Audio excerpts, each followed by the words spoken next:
Hollywood promises immortality, preserved, unchanging, perfect on film. But some of its brightest lights didn't just fade. They left completely, erased by choice, scandal, illness, or an industry that moves on fast. Today we pull back the curtain on a handful of the most startling disappearances. Barbara Loden, after writing, directing, and starring in the raw masterpiece Wanda, 1970, Loden should have risen as a pioneering filmmaker. Instead, the industry's sidelined her. She retreated to theater and teaching, and cancer claimed her in 1980 before she saw Wanda's later acclaim. Jean Spangler, a working actress on the rise, Spangler vanished in 1949. She left a purse and a cryptic note near Griffith Park. Despite intense investigation, her fate remains an unsolved Hollywood mystery that still stirs speculation. Philip Ober, a familiar face in classics like North by Northwest and I Love Lucy, Ober simply retired in the late 1960s and disappeared from public life. No interviews, no reunions, no trace beyond the films he helped anchor. Kathleen Case, a promising 1950s talent whose career was derailed by a fatal traffic accident in 1953. Convicted only of negligence, she was nevertheless ostracized by the studio system and quietly faded away, largely forgotten until her death in 1979. Greta Garbo, the archetypal vanish.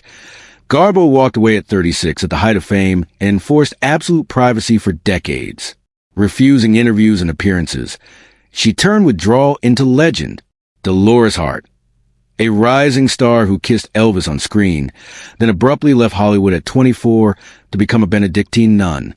Hart traded fame for faith and has remained devoted to monastic life for more than 60 years. Peggy Knudsen, a reliable presence in noir and studio films. She left the business in the early 1960s and lived privately afterward. Health issues, including multiple sclerosis, and deliberate withdrawal led to her near-total erasure from public memory. The violent end. Carl Alfalfa Switzer, the freckle-faced kid everyone remembered from the Our Gang shorts, died in a pool of blood in 1959, and almost nobody noticed. Once a beloved child star, stuntman, and dog trainer, Switzer appeared in more than 100 Our Gang films, but never received fair pay or residuals as those shorts kept earning. His life ended after a business dispute over money. He believed he was owed for returning a lost dog, when Moses still shot him and claimed self-defense. The quick, narrow investigation and muted media response expose how fame can turn to anonymity the moment a performer stops being profitable. Quiet tragedy. Gail Russell rose in the 1940s as a luminous Paramount discovery, beautiful, vulnerable, and instantly magnetic on screen. But crippling performance anxiety and alcoholism made daily work unbearable. Drinking began as a way to cope and became a career-ending dependency. Studio support dried up, roles vanished, and she withdrew from public life. In August 1961, she died alone in her Los Angeles apartment at 36. Her absence went unnoticed for days. Her story is a portrait of a talent slowly erased by illness and an industry that trades appearance for endurance. The artist's retreat. Mona Freeman, a 1940s teen star in films like Dear Ruth and Junior Miss, quietly reinvented herself away from Hollywood. Facing the inevitable limits of youth-based casting, she turned to painting and by the 1970s had largely abandoned screen work, interviews, and public life. Unlike stars who linger in the public eye, Freeman chose complete separation. No nostalgic returns, no publicity, and effectively removed herself from the industry narrative. Forgotten talent. Elizabeth Hartman, Oscar-nominated at 22 for A Patch of Blue, 1965, delivered a depth of performance that suggested a long, artistically rich career. Instead, decades of clinical depression made steady work impossible. Her appearances grew sparse even as her talent remained. In 1987, she died by suicide at 45, jumping from her fifth-floor apartment. Few people realized she was still alive. Hollywood had already moved on, the scapegoated starlet. Leah Leeds was arrested with Robert Mitchum in a 1948 marijuana case and paid the price Hollywood demanded. Her contract ended, roles were reassigned, and industry protection evaporated. Mitchum's career survived under careful studio management. Leeds's did not. She faded from view, living in obscurity until 1999. Her fate shows how gender and power shaped who was forgiven and who was sacrificed. Betty Hutton walked into American living rooms with a laugh like a firecracker and a voice that could lift the theater out of its seats. In the 1940s, she was a kinetic center of the musical stage and screen, explosive, vivacious, bankable. Audiences lined up for the riotous energy she brought to every number, and the industry rewarded her with fame and fortune. Then the scaffolding that had held her aloft began to wobble. Industry change blurred the edges of the musical genre she mastered. Personal strain accumulated in private. A nervous collapse. The word collapse sounds so small against the magnitude of life unspooling, dismantled a career that had seemed bulletproof. In time, she retreated from limelight and glitz, slipping into a quieter existence, so unlike the one the public had known. The astonishing detail that a woman who had sung for millions would later teach under an assumed name at a Catholic university in Rhode Island is a kind of reversal that reads like a parable. Brilliance humbled, reinvention chosen, anonymity embraced. Tura Satana was another kind of comet. When she stormed across the screen in Faster, Pussycat, kill, kill, she detonated the era's expectations. Her performance was not merely acting. It was outright defiance. Fierce, unapologetic, unmoored from the softening lens studios preferred for women.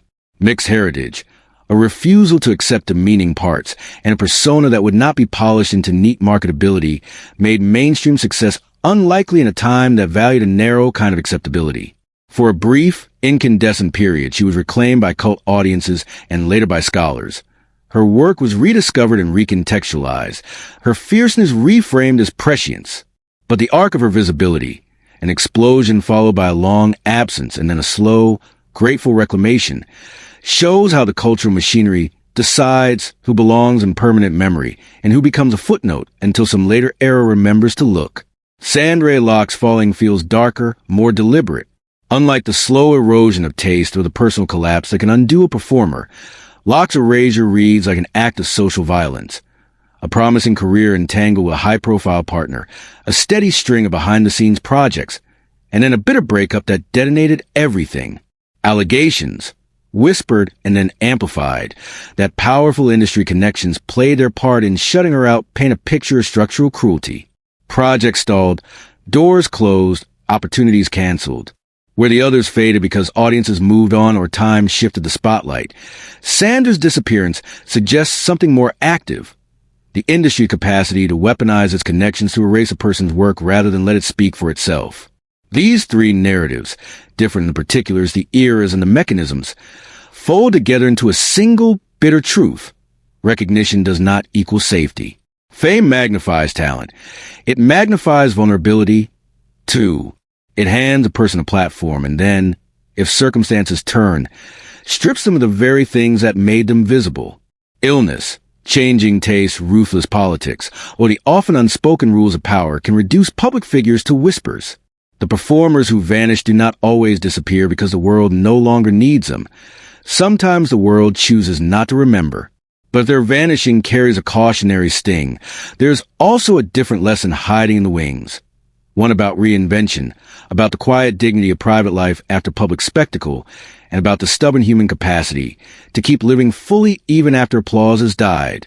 Betty Hutton's later life, for all its strangeness, reads like an act of radical humility. From the roving lights of show business to the steady rhythm of teaching, she exchanged performance for presence. Tura Satana's resurgence in the cultural imagination proves that work can be reclaimed, that audiences and scholars can unearth what the market once buried. If Sandra Locke's story is a warning about the weaponized loneliness of a networked industry, it is also a call to community, to colleagues, to journalists, to audiences, to ask who we allow to fall out of sight and why. There is courage in small continuities. The singer who still hums in a grocery line, the actor who tutors a clutch of students, the writer whose drafts gather cobwebs until a younger scholar, years later, locates the truth and breathes life back into it. Fame is not the only measure of worth. Talent does not expire simply because the system forgets to look. In that truth, there is room for hope. So what does memory owe these vanished figures? First, a fairer ledger. The stories of those who burned brightly and then were extinguished deserve attention not as moral lessons, but as whole lives. Messy, ambitious, and human. Second, compassion. The machinery of fame often accelerates without regard for the lives it alters. A kinder culture would ask less often how people might profit from spectacle and more often how they might protect those whose labor creates it. Third, curiosity. Dig into the discarded archives, play those old films with new eyes, and bring those songs back into the light. Reclamation matters. Finally, there's a personal charge in these stories. Be careful what you trade for applause. Invest in people over persona, in relationships that can withstand storms, in skills that travel beyond the pageant of the moment. For audiences, there is something to do as well. Resist a hunger for novelty that tosses artists aside. And when you love someone's work, keep loving it even if the world moves on. The lives of Betty Hutton, Tura Satana, and Sandra Locke teach us that brilliance can be fragile, and that the truest applause, the one that lasts, is the one that helps people survive the fall.